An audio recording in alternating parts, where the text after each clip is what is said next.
Welcome dear student. My name is Sonal Rajput.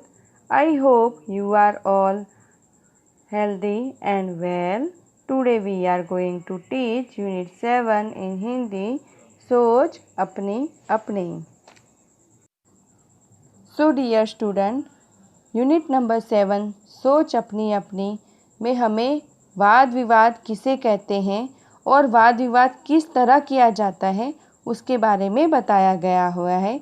यहाँ पे किसी विषय के पक्ष और विपक्ष में तर्क वितर्क सहित अपने विचारों की अभिव्यक्ति ही वाद विवाद है। वाद विवाद मौखिक भावाभिव्यक्ति का अत्यंत प्रभावशाली तथा महत्वपूर्ण रूप है। वाद विवाद में कोई एक विषय निर्धारित कर लिया जाता है। कुछ विद्यार्थी उस विषय के पक्ष में तथा कुछ विद्यार्थी उस विषय के विपक्ष में अपने अपने अलग अलग तर्क बताते हैं। इस कार्यक्रम के दिन श्रोताओं को सामने प्रस्तुत किया जाता है। एक वक्ता पक्ष में अपने विचार रखता है तो दूसरा वक्ता विपक्ष में। इस प्रकार वक्ताओं को अपनी बात की पुष्टि तथा विपक्ष की कथन के खंडन का अवसर मिलता है। यूनिट नंबर 7 सोच अपनी अपनी के अंदर हमें दो पिक्चर दिखाए गए हैं, जिसमें फर्स्ट पिक्चर के अंदर गांव की जो लाइफस्टाइल है वो दिखाई गई है और सेकंड पिक्चर के अंदर शहर की लाइफस्टाइल दिखाई गई हुई है और उसके ऊपर से हमें कुछ क्वेश्चन आंसर पूछे गए हुए हैं। तो जिसमें से फर्स्ट क्वेश्चन हमें पूछा गया हुआ है जो है दोनों चित्रों में क्या अंतर देखने को मिलता है। फर्स्ट पिक्चर जो है और सेकंड पिक्चर इन दोनों में क्या अंतर है ये पूछा गया है हमसे। तो दोनों चित्रों में से एक चित्र गांव का और दूसरा शहर का है। गांव के चित्र में नदी है, उसके घाटों पर नहाते कपड़े धोते पानी भरते काम करते लोग हैं। गांव में कच्चे घर हैं, लोग मामूली कपड़े पहने हुए हैं, लेकिन गांव में बड़ी शांति का वातावरण है।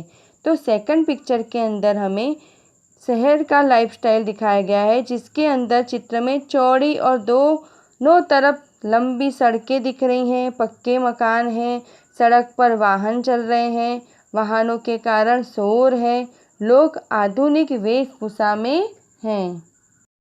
दूसरा सवाल हमसे पूछा गया है गांव तथा नगर के जीवन में क्या अंतर है और तुम्हें कौन सा रुचिकर लगता है और क्यों।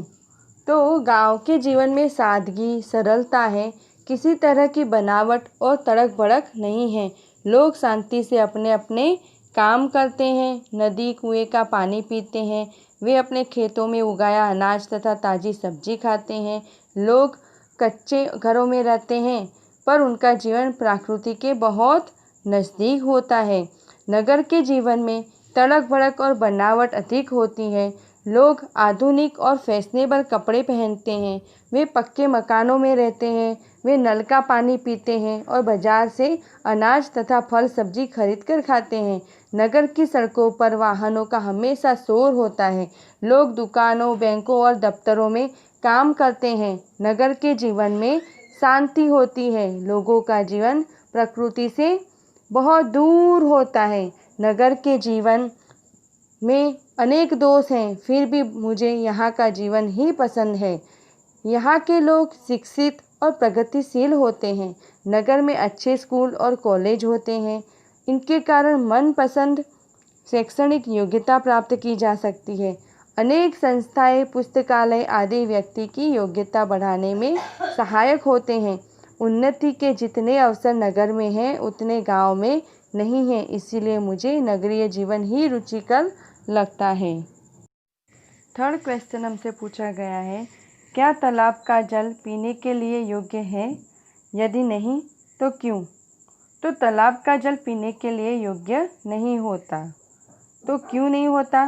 तालाब चारों ओर से बंद होता है, उसमें चारों ओर से बाहर की धूल मिट्टी गिरती है, पेड़ों के पत्ते गिरकर सड़ते रहते हैं।